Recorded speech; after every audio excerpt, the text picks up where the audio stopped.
The air inside the lawyer's office felt strange. It was dry and smelled like shiny wooden secrets that had been hidden for years. I sat down quietly. My name is Kayla. I was here for something serious, the reading of a will. That's what happens when someone in your family passes away, and their things get shared. But the way my family looked at me, you'd think I didn't belong. My mother touched her pearl necklace, smiling like she always does when she thinks she's winning a game. My father sat next to her, legs crossed, lips pressed tight. They didn't look at me. Not even once. I was invisible. My sister Amanda, though? She looked like a princess. She wore a shiny cream blouse and very tall heels. Her nails sparkled like rose gold, the same color as the fancy car she had just bought. She posted pictures of it on Instagram last week and wrote, "A gift to myself, because I deserve the world." And me?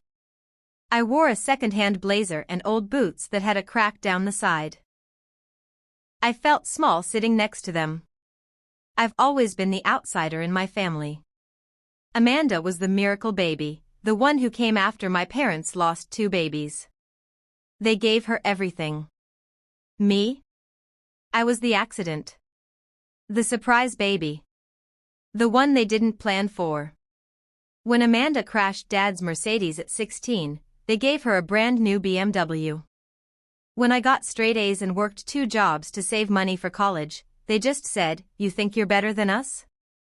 Still, when our rich great-uncle Martins passed away and left behind more than $20 million, I came to the will reading. Maybe, just maybe, he remembered how I used to play chess with him every weekend. Maybe it meant something. The lawyer, Mr. Preston, stood up and opened a folder. He cleared his throat. "Mr. Martins Carlton left a written will to be read in front of his close family," he said. Amanda giggled and leaned over to whisper to our mom. "I already know what it says," she said loud enough for me to hear. Mr.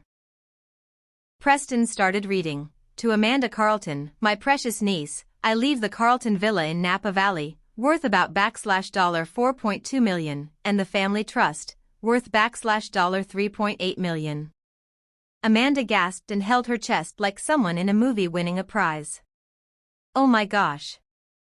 I told you," she squealed. My mom had tears in her eyes. My dad smiled proudly. "That's our girl," he said. I looked down at my hands. I didn't expect much, but it still hurt. The feeling inside my chest stung like lemon on a cut. Mr. Preston turned the page and said, "To Kayla Carlton." He looked at me. I sat up straighter. My heart began to pound. I leave a pair of wool socks. They kept my feet warm during chemo. Maybe they'll keep yours warm too. The room went quiet. Amanda burst out laughing. "Wool socks? Are you serious?" she giggled. "That's what she gets?" My mother smirked. She should be happy he even remembered her. My father added, "Still too much, if you ask me." My hands felt ice cold. My cheeks burned. But I didn't say anything. I just stood up, walked to the table, picked up a small box with my name on it, and left the room. No one followed me. I walked out of the lawyer's office with that small box in my hand. It felt heavier than it should. Inside were just wool socks. But the way they treated me? It felt like the box held all the pain they'd given me over the years. I walked slowly down the hallway. My boots made a soft clicking sound on the floor. I felt empty. Sad. Angry. Alone. Then, something happened. A hand gently touched my shoulder. I turned around. It was Grandpa William, Great-Uncle Martin's older brother. He was the kind of person my family never talked about. They said he was strange. They said he didn't belong. He wasn't even invited to the will reading. But there he was, standing in front of me with his kind eyes. He didn't say much. Just looked at me deeply, like he knew everything that had just happened. Then he handed me something, a sealed envelope with red wax. He leaned close and said softly, "Don't open this here. Go somewhere quiet. And when you do, remember, don't let them see your power yet." Then he turned and walked away. I stood there holding the socks in one hand and the envelope in the other. One was a gift everyone saw. The other, a secret. I sat on a bench at a bus stop a few blocks away. The sky was gray. The air was still. I pulled the envelope from my pocket. My fingers were shaking. Amanda's laughter still rang in my ears. Wool socks. They gave her a giant house and millions of dollars. And me? Socks. But something told me, this envelope meant more than all of that. I broke the red seal. Inside was a thick piece of paper. It was written by hand. It said, "To my granddaughter Kayla. If you're reading this, it means I've left the circus of the living. I watched you show up to family dinners with bruises from double shifts. I laughed alone watching your scholarship speech online. I cried the night you left home at 17, with only a backpack and a dream. You were never invisible to me. Turn this letter over." My eyes were wet. My heart was full. I turned the paper over. "Go to 1440, Ashwood Lane. Knock 3 times. Tell the man inside, the pawn made it to the 8th square. Everything after that is yours. With love. Grandpa William." My breath caught in my chest. That phrase, "the pawn made it to the 8th square," that was our chess phrase. The one we used every time my little pawn became a queen in the game. It meant, you made it. You survived. You became powerful. Ashwood Lane wasn't far. I had walked past it so many times as a kid. My parents always told me it was an old, empty house.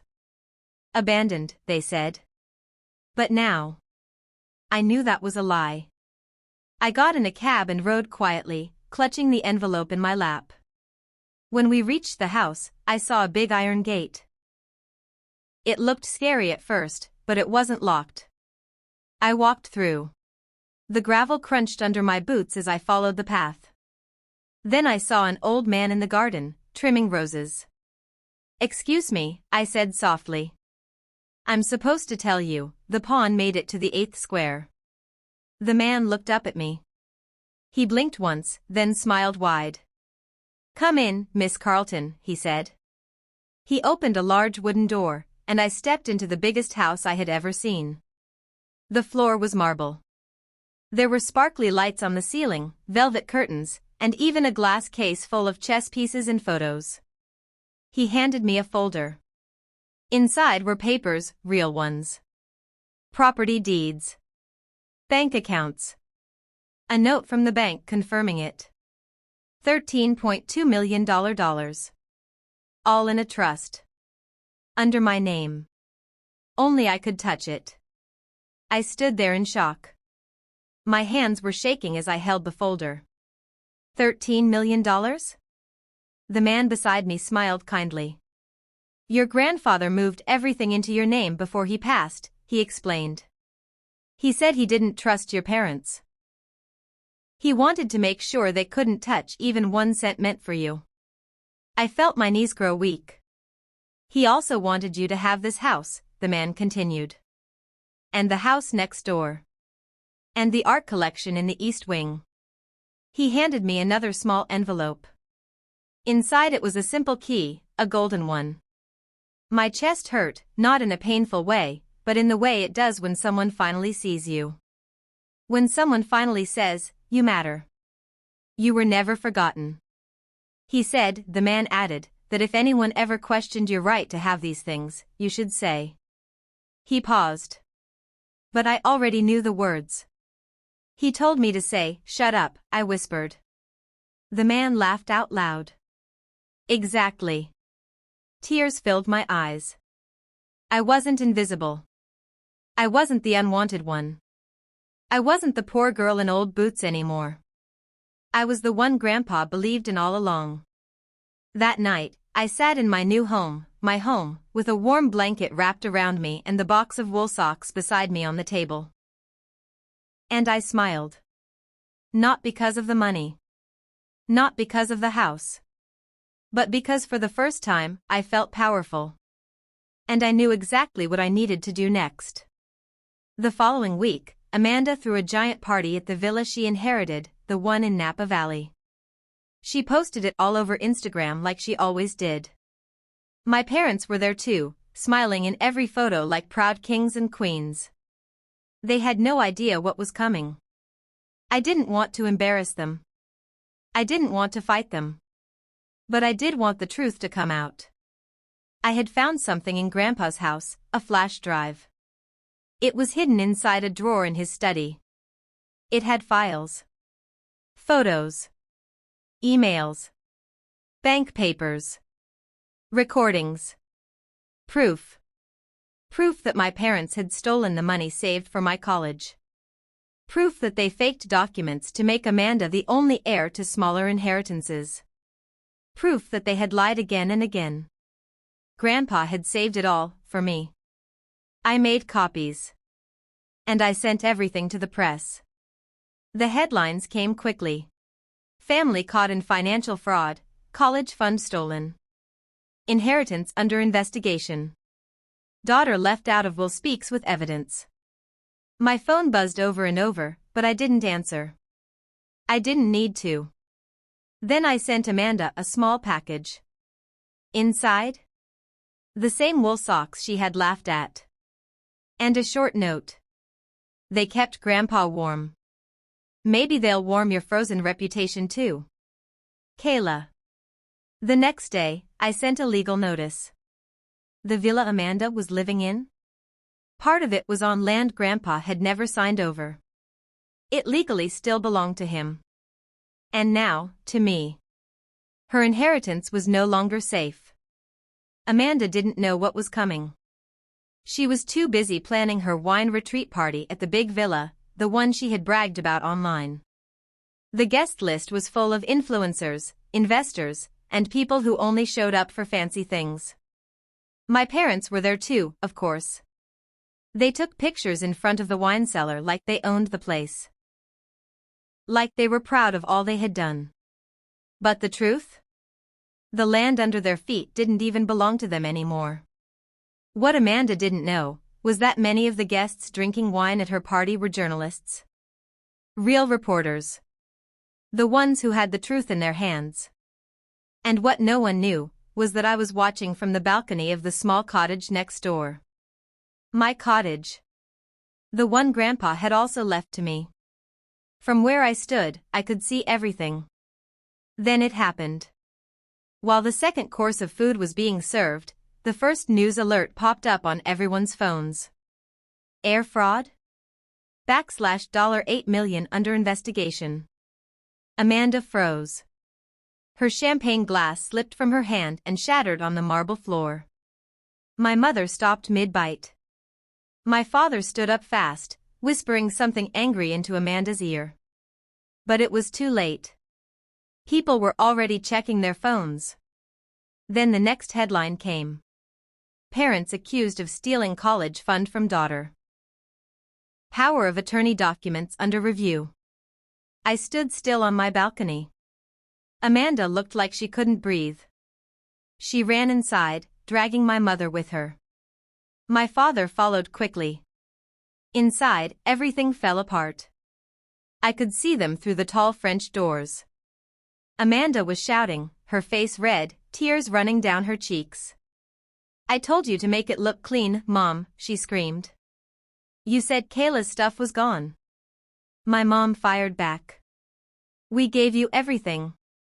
Don't cry now because your sister played the long game. Don't say my name like that, I whispered from where I stood.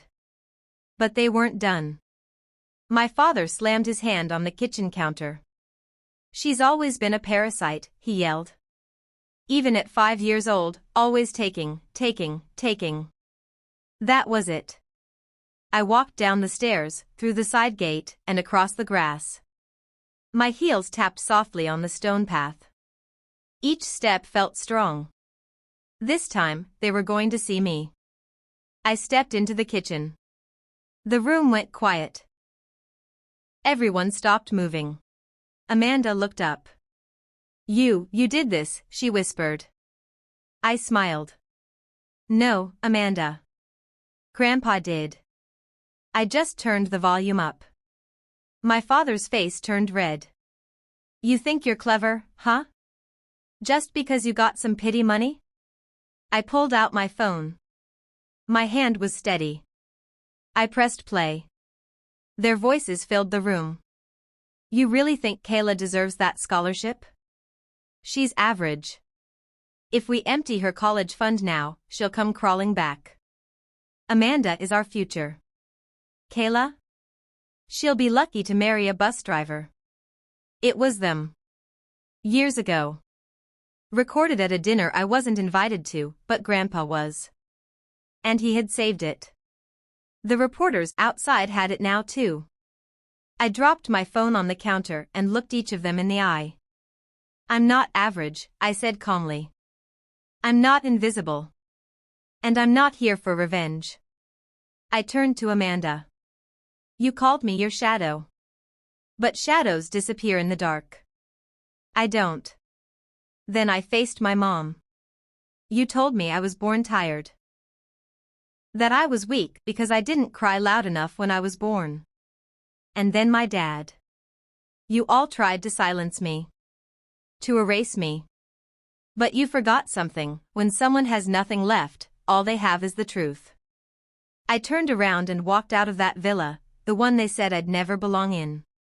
Behind me, I could hear chaos. Amanda screaming. My father slamming drawers. My mother crying, telling me to stop the articles. But I didn't stop. And I didn't turn around. I walked calmly across the yard, through the gate, and back into my own cottage. The cottage Grandpa gave me. The one with peace. The one where I was finally safe. A week later, it happened. My parents and Amanda were hit with lawsuits, not by me, but by Grandpa's estate attorney. He had planned it all. Charges. Breach of trust. Tax fraud. Inheritance tampering. The same people who once laughed at me, now had to answer to the law.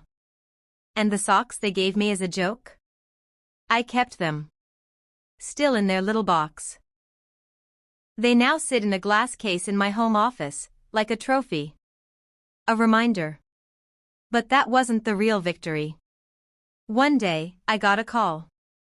It was from the university I always dreamed of going to, the one my parents never let me apply to. They didn't call to offer me a seat in a class. They offered me something bigger. An honorary position on the board of directors. I was shocked. I asked why. The woman on the phone said, "Your grandfather made a donation in your name. He believed in you. And so do we." I stood there in my kitchen, phone in hand, eyes filled with quiet tears. Not sad ones, strong ones. I remembered the last thing Grandpa ever told me, the last time I saw him, before everything changed. He looked me in the eye and said, "Queens don't yell, Kayla. They just move." And I did. Quietly. Powerfully. I didn't have to scream. I didn't need revenge. All I needed was to stand in my truth, and move like a queen. Please like and subscribe for more videos, also comment where you're watching from.